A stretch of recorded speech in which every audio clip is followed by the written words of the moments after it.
இதயம் என்பது ஒரு வீடு, அன்றும் இன்றும் அவள் வீடு.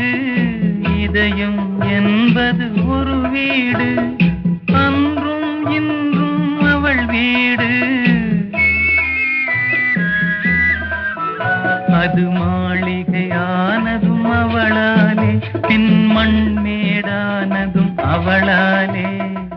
அருகில் வந்தாள், உருகி நின்றாள், அன்பு தந்தாளே.